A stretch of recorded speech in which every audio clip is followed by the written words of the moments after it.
The Rock's daughter, Simone, back in the news. She tends to pop up from time to time, and never really for a good reason. Since departing from WWE, she seemingly is relieved that she's no longer a part of the company. And a couple things we're going to talk about tonight, and we'll make this brief. First of all, she has recently said that she has been attacked by these angry conservative men over the comments, or rather reposting of a comedian's comment about Charlie Kirk after his assassination.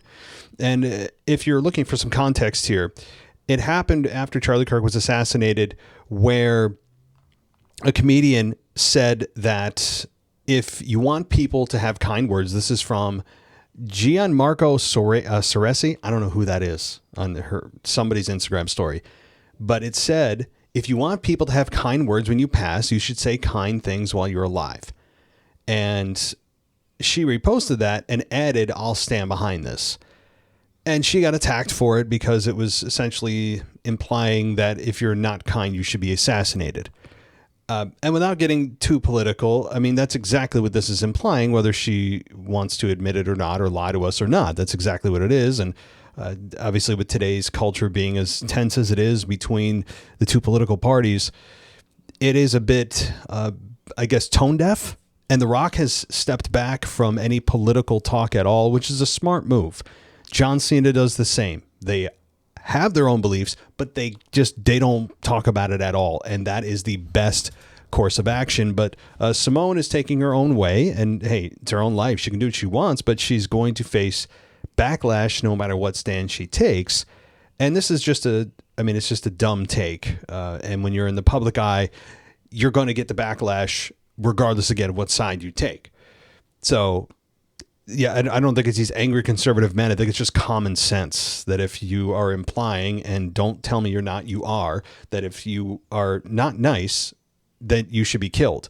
That's what she's saying. And which, by the way, Charlie Kirk, if you even just watch any of his content, was exceedingly nice to the vast majority, if not all, of the people that disagreed with him at his events. He, in fact, brought people that disagreed to the front of the line, very respectful, told the crowd to actually give them a chance to speak. I mean, you actually couldn't have met a more, I guess, considerate and respectable political commentator that had such an impact on the culture. But that's not what we're here to talk about, but I wanted to point that out. I mean, she's just wrong on so many levels. Anyway, the other part of this story tonight is that recently it's come out that she has wanted to do a darker character, that she wanted to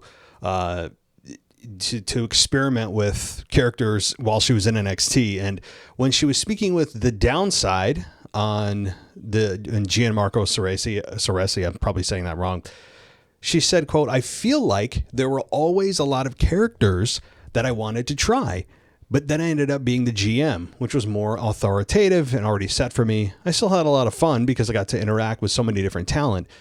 That was a great part. I definitely wanted to be more of a creepy goth character. I would have loved to do that." Well, I don't know how to tell her this, but she kind of did. I mean, she is.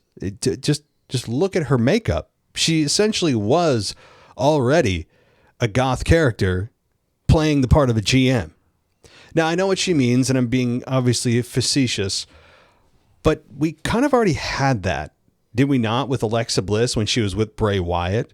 Rhea Ripley on a weekly basis, she's definitely got the goth look.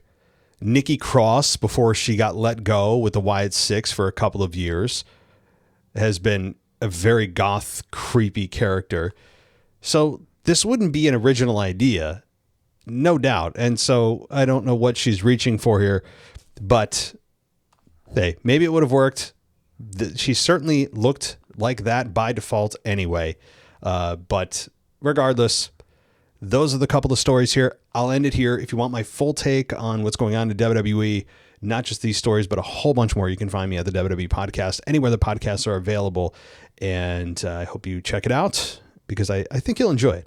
Even if you totally disagree with me, it's fun to hear from those that do. And I encourage you to listen. All right. Well, I'll talk to you guys later. We'll see you in the next one.